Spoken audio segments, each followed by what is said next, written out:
Pascal Kédiac, donc je suis directeur de la section MGN d'Ille-et-Vilaine. Donc je remercie Pascal Moniol et donc la direction de l'ENS pour nous avoir invités à nouveau à être partenaires de ces journées nationales de développement durable.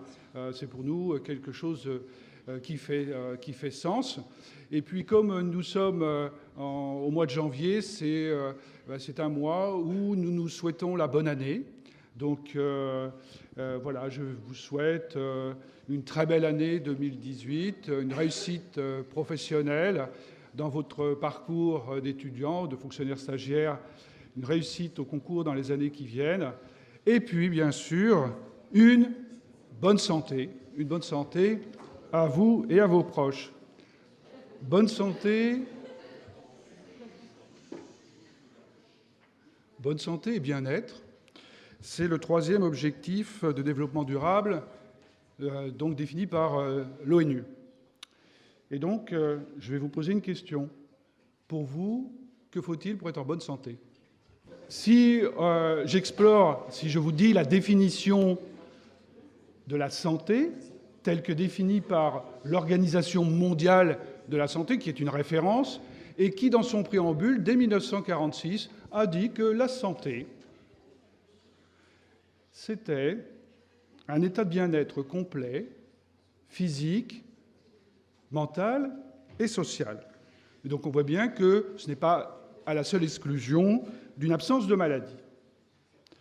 Et pendant ces 2 journées, vous allez débattre sur les questions de développement durable. Et on voit bien que l'humanité a besoin de se développer pour satisfaire à ses besoins, tout en tenant compte, bien sûr, des besoins des futures générations. Ça fait partie du concept de la définition du développement durable. Et l'humanité doit forcément respecter l'environnement et agir pour une société juste et harmonieuse. Et donc, les 3 dimensions du développement durable, économique, environnemental, sociétal, on le voit bien, rejoignent les questions de santé. Et vous voyez bien qu'on voit très nettement que la santé et le développement durable n'en font qu'un, et que voilà, si on n'agit pas sur l'environnement, eh bien on peut dégrader les questions de santé. Un petit quiz très rapide. Quel est le point commun entre du soja, de l'huile de palme, un bœuf et un épi de maïs ? Monsanto. Alors, qui a une idée de réponse ? C'est une question difficile. Monsieur là-bas. L'eau ? Alors, effectivement, il y a la question de l'eau, mais c'est pas... On peut s'en rapprocher, mais c'est pas tout à fait... Il faut aller un petit peu plus loin. Oui, monsieur là-bas. Alors, on va aborder les questions d'industrie agroalimentaire. Alors justement, pensez, question, développement durable, environnemental. Alors, je vous donne la réponse telle que je l'ai lue. En fait, il faut savoir que leur culture ou leur élevage sont responsables des 3/4 de la déforestation mondiale. Retenez donc soja, huile de palme, bœuf, épi de maïs. Deuxième question, un petit peu plus hard. Quel est le pourcentage des terres agricoles qui est utilisé pour produire des aliments qui finissent à la poubelle ? Alors là, j'ai un chiffre. Lancez-vous. 60%. Un autre ? 40%. Alors vous voyez que dans vos 2 éléments de réponse, vous estimez quand même que c'est une partie importante. Effectivement, 1/3 de la production mondiale alimentaire destinée à la consommation humaine ne finit pas dans nos assiettes. 1/3. Donc c'est un scandale environnemental, mais aussi éthique et économique. Alors, s'il y a bien... Ah, ça fait débat là-haut. Alors, s'il y a bien une question qui fait sens entre santé et développement durable, c'est la question de l'alimentation. Pour avoir une bonne santé, il est important d'avoir d'avoir une alimentation saine, débarrassée des pesticides et des emballages. Et en mangeant local, on diminue son empreinte carbone. En mangeant mieux, on préserve sa santé. Donc, on entre ainsi dans un cercle vertueux. En mangeant sain et local, on protège la planète. Et là, nous pouvons agir. Vous, moi. Sauf erreur de ma part, c'est nous qui décidons ce que nous allons manger. Sauf quand on est invité par ses parents ou par la MGN. Alors, Déborah Vallet-Vodka, c'est une maître de conférence qui relate la littérature scientifique et finalement qui constate qu'il y a une association très forte entre une exposition professionnelle à des pesticides et à certaines pathologies chez l'adulte, notamment la maladie de Parkinson, le cancer de la prostate et d'autres cancers. Elle a même fait le point, elle est même intervenue pour dire que finalement, pendant la période prénatale et périnatale, ainsi que la petite enfance, il y avait particulièrement un risque avéré pour le développement de l'enfant, sans oublier les troubles de la fertilité. Alors vous avez peut-être entendu parler de cela ces derniers mois, même pendant l'élection présidentielle, on en a entendu parler, c'est la question des perturbateurs endocriniens. Et donc, Déborah Vallet-Vodka a diligenté donc, une étude auprès des Français, donc à la demande de la MGN. Et qu'est-ce qui ressort de cette enquête? C'est qu'une personne sur 3 seulement se sent bien informée sur les questions d'alimentation, sur les questions environnementales, et que les médecins sont considérés comme les meilleurs informateurs, ceux qui sont les plus fiables, la source la plus fiable, mais finalement peu utilisée. C'est un peu paradoxal, mais c'est ce qui ressort de cette enquête. Et ce que les Français attendent, c'est une incitation au bon comportement de la part des gouvernements. Plus d'informations sont attendues aussi sur l'impact que peuvent avoir les produits chimiques utilisés dans les produits quotidiens et sur les risques liés à l'alimentation sur la santé. D'ailleurs, si vous êtes attentif à l'actualité, on en parle beaucoup en ce moment autour du lait et de la pêche en mer. Vous voyez, donc c'est 2 exemples concrets. Donc effectivement, ce sont des questions qui préoccupent beaucoup les Français. Et donc finalement, les Français attendent un besoin de conseils, de prévention et de synthèse claire et objective. Et en disant cela, on voit bien que c'est compliqué aussi de s'y retrouver parmi toutes ces informations parfois contradictoires. On a donc besoin d'accompagnement. Alors, chacun d'entre vous, vous pouvez être acteur de santé. Mais vous allez me dire, mais que fait la MGN?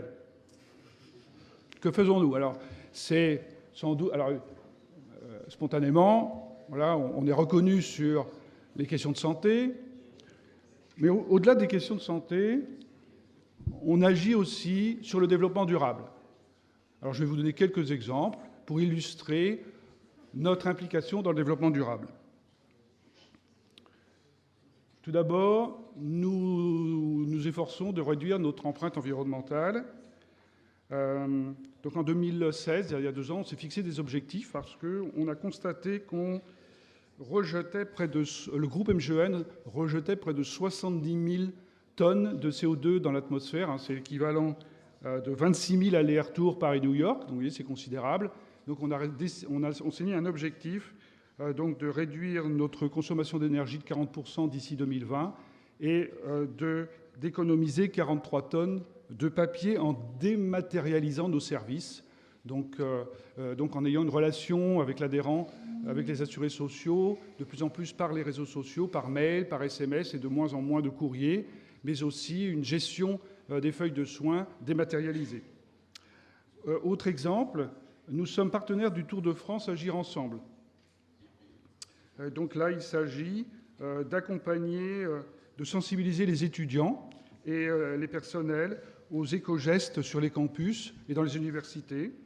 Et donc, on a pour objectif donc, de faire évoluer les comportements individuels et d'accompagner les politiques publiques et les stratégies donc énergétique des universités, des grandes écoles. Voilà, c'est aussi pourquoi nous sommes présents à vos côtés. Autre exemple, c'est le programme Éco-École. Donc ça, c'est un programme spécifique plutôt vers les élèves, donc des écoles, et donc qui a pour objet de généraliser à l'éducation nationale les questions environnementales. Vous aviez d'ailleurs une question tout à l'heure à poser à Augustin à ce sujet. Donc voilà, donc il y a des programmes déjà qui existent et dans lesquels la MGN est partenaire. Et puis aussi, vous avez parlé de sport, et bien on développe un programme qui s'appelle Sentez-vous Sport, où nous favorisons l'activité physique et sportive pour avoir un bien-être, mais aussi qui permet d'éviter la prise médicamenteuse.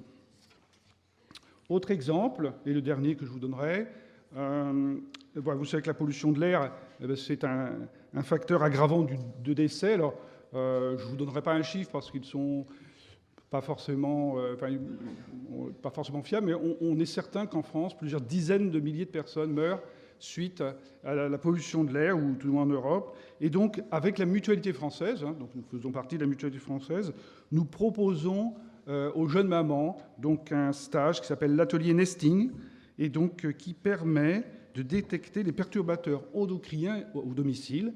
Et donc, que peut-on faire quand on est jeune parent pour justement éliminer le plus possible de perturbateurs endocriniens dans son logement.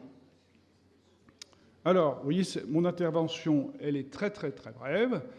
Qu'est-ce que je peux vous dire pour terminer? Alors, le développement humain, eh bien, c'est au cœur de notre projet MGN, parce que derrière les problèmes environnementaux et le changement climatique, il y a des enjeux sociaux que la MGN, en tant qu'acteur de société solidaire et responsable, veut contribuer à résoudre. Le développement de l'humain, c'est au cœur de notre projet parce que les enjeux environnementaux et les enjeux sanitaires sont intimement liés. Et donc, MGN, nous engageons pour une santé globale dans laquelle chacun est acteur de sa santé physique, sa santé mentale, dans un environnement protégé. Alors, donc nous sommes convaincus que la société de demain, respectueuse de l'environnement, sobre en carbone, se construit dès aujourd'hui dans les salles de classe et les amphithéâtres universitaires. Et comme Augustin, voilà, on peut agir. Alors, aujourd'hui et demain, nous, à la MGN, eh bien, on attend de vous un engagement. Et concrètement, sur ces 2 journées, vous allez participer à des ateliers autour de sujets que vous allez vous-même déterminer. Alors, l'an dernier, avec vos camarades, on avait accompagné un groupe qui avait travaillé sur la question de l'énergie, des salles de sport, et donc ils étaient partants pour organiser une table ronde.